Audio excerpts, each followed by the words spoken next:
I do think that one of the difficult things of running a job is picking the software that's going to help you run your job, not make it difficult or something that you have to update that's going to be hard, but finding something that really helps you to accomplish your goals.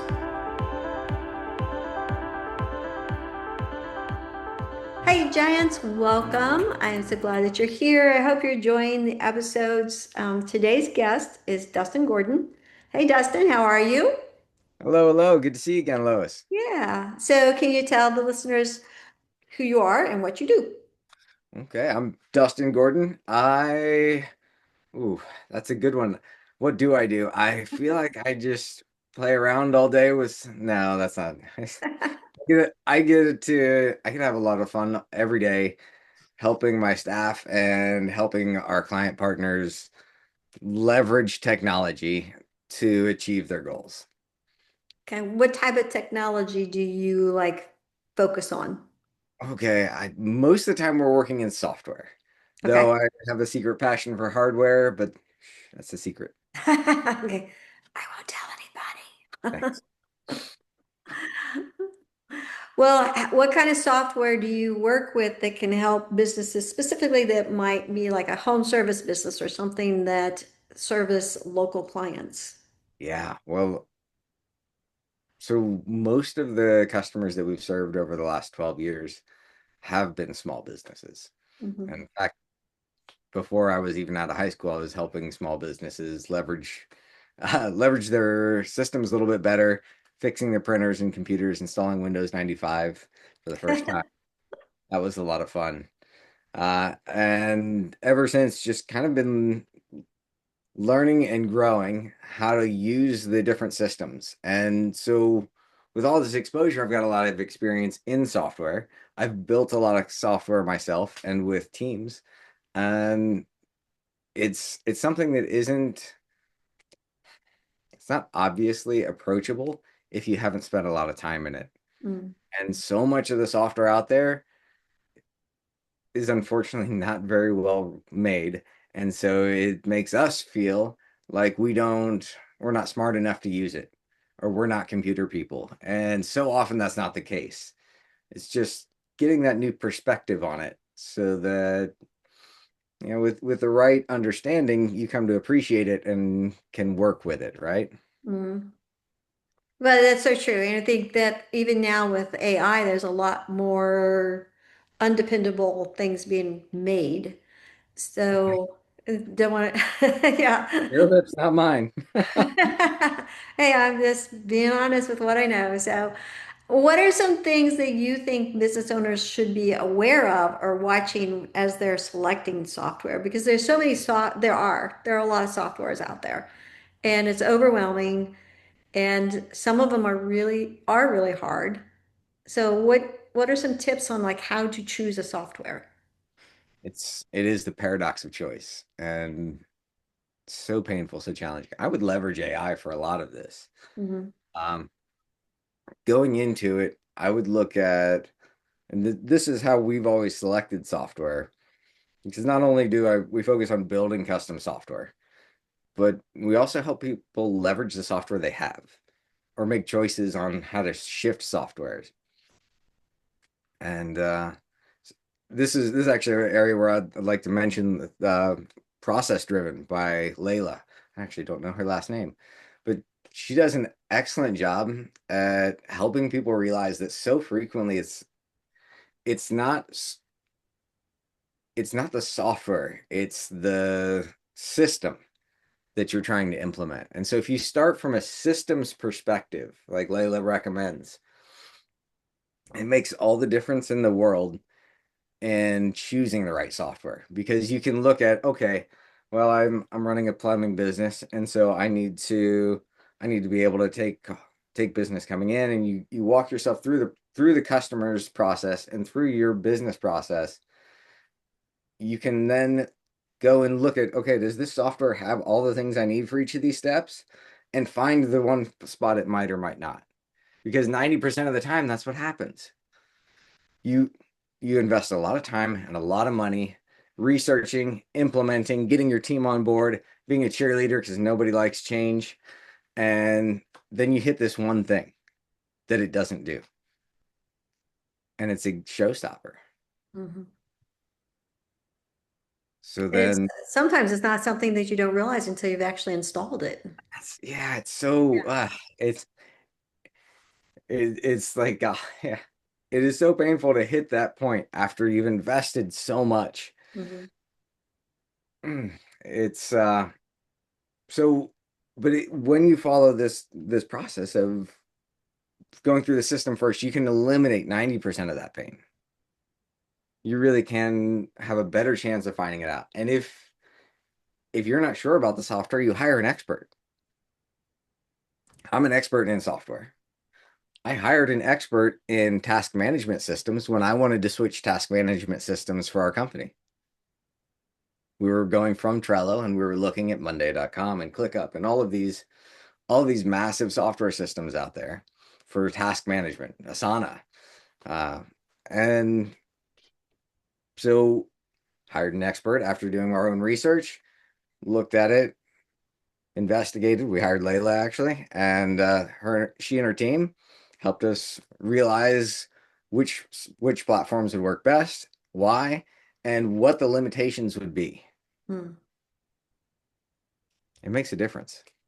So, is there a process of, like, as a business owner, I don't know, do I sit down and create a spreadsheet first, or do I explore the software and see what they do? Do I try to adjust myself into the software, Mm. or do I try to find somebody who can adjust the software to me? I think the first thing you want to look at is what's your goal. So no matter no matter whenever we start looking at this and whenever I start thinking about software for somebody, the first question is always what's the goal? So if you want like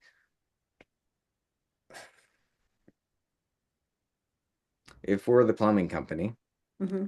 and I need an administrative assistant, but I don't want to hire anybody or I can't afford to hire someone right now. What do? I need somebody to handle some more of this administrative stuff. Okay, well, what are the administrative things? So your goal is automate administrative stuff. That's great. There's a lot of software that's good for automating that. What kind of things are is it going to automate? So we looked, well, I wanted to take phone calls and schedule appointments and okay, and maybe take payments for me. Excellent, right?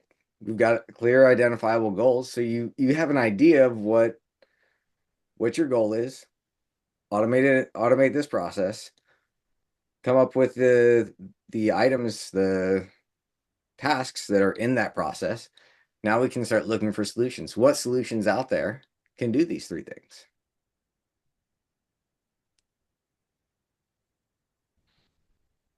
Okay. It doesn't take it doesn't have to be more complicated than that because now you can just come up with your list of things that you need, leverage your large language models to help tease out some details.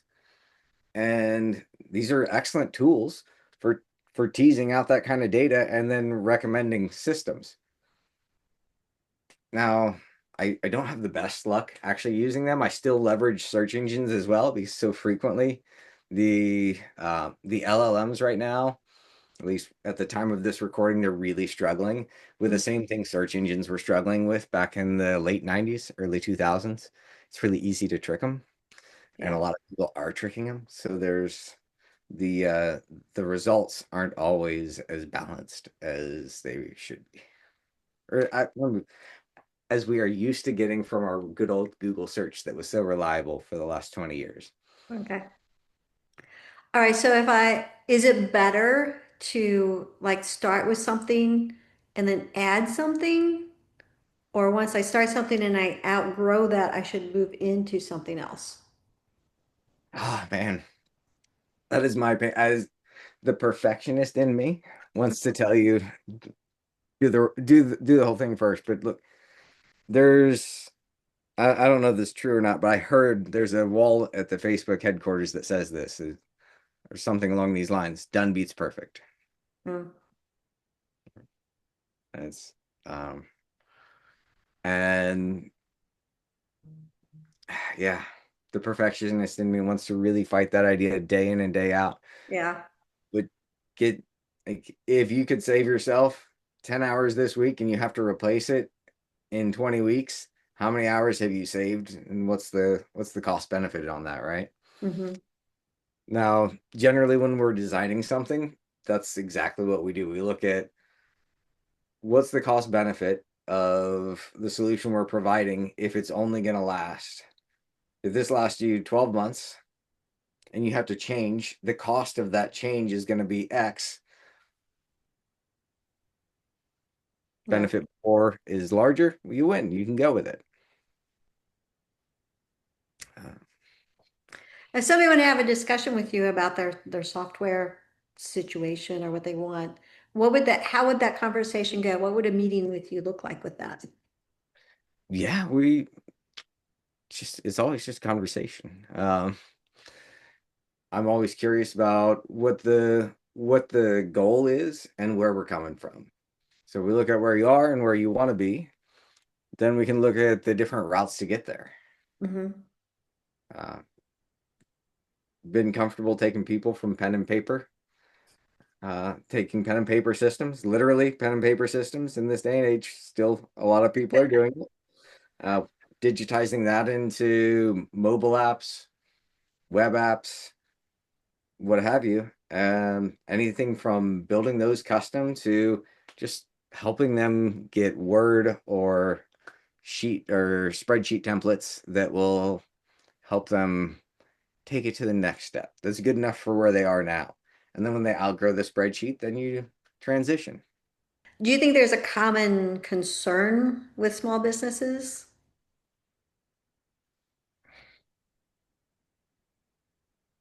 Yes, I think we're all concerned. What's AI going to do to Uh, my industry right now? I think that's a a really big concern. yeah. Uh, yeah, I mean, between AI and robotics, a couple of things I'm really passionate about. Both of those are creating a lot of change, and that can create a lot of discomfort and a lot of unease. Yeah, I look back though at some of the other big changes that we've made in history, it's like going from the horse-drawn carriage to the cars, going from manufacturing to the automations and things like that. I mean, we've always survived and found other ways to do things, and I think that it's just going to be a situation where we're going to expand, we're going to grow, and we're going to learn, come up with jobs that we don't even have right now. Absolutely. Mhm. Um, I'm personally hopeful about it. I'm always cautiously optimistic. That's my default. It's I think there's good cause to be. Yeah. Um, yeah, you mentioned earlier about some poorly written software by Mm, some of the AI systems out there. And I know where you're coming from because we felt that pain. We've tried a lot mhm. of these platforms. I'm I'm a user experience snob. I just that's just I'm a Zen master in the rest of my life. But when it comes to bad software, my wife ever hears me yelling at something, she knows it's bad software. Uh, it just doesn't have to be that painful. Uh, and AI is actually really good at it's we always talk about it as like it is the savant intern. So it has no idea about what it's supposed to be doing. But it's really, really good at doing the task. Yeah. And so when you give it the right parameter, when you give it what it needs to be successful, oh my goodness, it's really powerful. So just like anything else, just like the skill saw or the router, Oh, not the internet router, the woodworking router. It really powerful tools Hmm. uh, when you know how to use them. Oh, yeah. Big difference. Yeah, yeah. So I'm hopeful that it's going to really empower a lot more people to write a lot better software Mm, so that we'll all experience less pain because yeah. it doesn't have to be that bad. Yeah. Well, any closing thoughts? Hmm. I'm curious to I would be curious to know what the big challenges are because I think it's trying to choose knowing what to choose, right? I Knowing would where to think start. so. Yeah. Um, it's parting advice. Something that really scares me that I see too frequently is that small businesses don't own or control the things they need to. So you want to own and control your bank account, right? And you want to own and control your credit history. Hmm. And you want to own and control the if you've got a storefront, the storefront, or at least your computer, right? Yeah. If you're running your business from home on your computer, you want to own and control these things. That seems obvious, right? You want to own and control your website. You want to own and control your domain. Anything that's hosting your software. You need to make sure that you own and control these things. Don't let someone else register any accounts for you. Hmm. Own the accounts, please. That's Yeah. I've seen some really bad situations with that. I was working for a company that the person who was hosting the websites actually held them hostage. And it's just like, yeah, I agree with you. There's definitely pieces of your business you want to make sure you completely own and control. absolutely. Don't let your marketing company own your social media accounts. Give them Mhm. access. That's fine. Give them access. It's worth it. It's similarly to your story where someone was being the I was going to say dishonest, uh, I would say frightful. dishonest route. It's a terrible way. I've we've had it where a business got shut down for 6 weeks because the person their developer died. Oh. The gentleman passed away, Uh-huh. and it took 6 weeks to fight with the registrar Yeah. to prove they own the company, that they should have the domain to get their business running again. Can you imagine not being Yeah. able to not having access to your email for 6 weeks? Yeah, that could destroy a lot of things. Oh yeah. Yeah. So I just cannot preach that enough. Just Hmm. take control, ask and get your experts. Go hire an expert. Yeah. Find one. Talk to somebody. AI is a good place to start too. Talk to it. Yeah. Yeah, that's good Lois knows. advice. Lois is probably you probably have some of the better advice on AI than just about anybody out there from what I've heard. Well, that could be another conversation. I love it. So, all right, well, Giants, if you're enjoying this conversation, please make sure to check out this one. It actually might be on the side because I don't remember which side the little box pops up. So, but please continue and enjoy the other conversations. And Dustin, I will have your contact information below so that people can have this conversation with you as to how should they continue or start or advance their softwares. All right. I love it. Take Okay. care. All right. Thanks, Giants. See you next time.